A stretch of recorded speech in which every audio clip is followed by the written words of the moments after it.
Is there sound in space? Can we capture that sound in space? Can we hear the sound of the stars? And what's up with the adage of, or the line of, in space, no one can hear you order ice cream, on the next Astronomy and Coffee. Happy Monday to you all as we settle into a new work week here. We're going to go over the sound of space, and can we hear sounds in space? Can we hear the sound of stars and the sound of black holes in the outer regions of our universe? Well, kind of. I have two examples to bring forth to you. One is actual audio from a black hole, and sonifications, which is a way to interpret data, the radio waves and electromagnetic waves that we can capture from planets and stars, and how we can interpret that into audio files. So let's get right into it, shall we?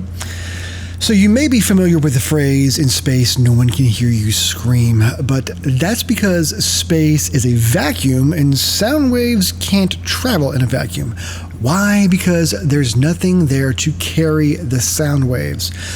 So this kind of goes into the old thought experiment of, if a tree falls in the woods and no one is around to hear it, does it actually make a sound? Well, yeah, it makes sound waves. In the case of space, it's a little bit different. Now, on Earth, sound travels to your ears by way of vibrating air molecules. But in near-empty regions of space, there are very, very few particles to vibrate, so there's no sound in space. However, that doesn't mean we can't hear certain things through interpretation. Now, much like how a radio interprets electromagnetic waves into music, we can take something like plasma waves moving between Saturn and its moon Enceladus, convert them into audio files. So in this case, when the Cassini spacecraft flew past Saturn, it picked up electromagnetic waves that resided in the audio frequency. So on the ground and back home, we were able to take those sounds, amplify them, and play the signals through a speaker. Cassini had this thing called a radio plasma wave science instrument on board that could record intense plasma waves during its closest encounter with Saturn. Now, unlike the Earth and our moon, Saturn and Enceladus have a very different type of relationship. Enceladus is immersed in Saturn's magnetic field and is still geologically active. It emits plumes of water vapor that become ionized and fill the environment around Saturn. So let's take a listen to what Cassini picked up between Enceladus and Saturn.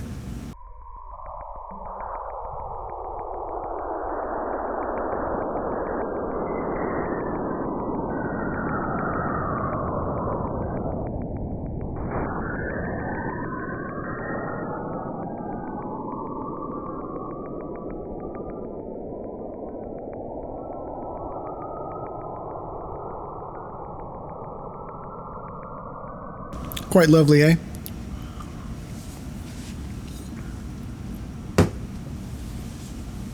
Waiting for the disco remix of that.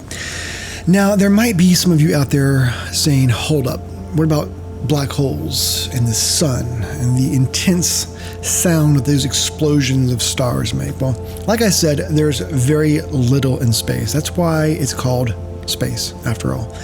But NASA was able to capture actual sound waves rippling through the gas and plasma which surrounds the black hole at the center of the Perseus Galaxy Cluster.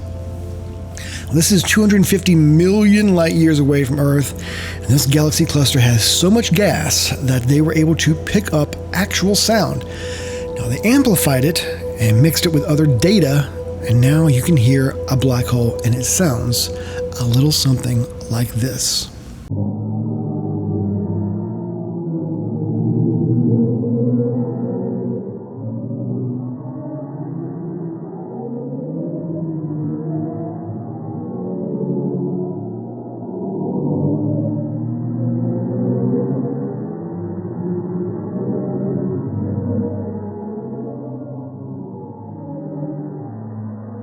It should be noted that when this was discovered, the sound range of this wasn't in the human ear's range. So scientists were able to extract the data and bring it to the human hearing range.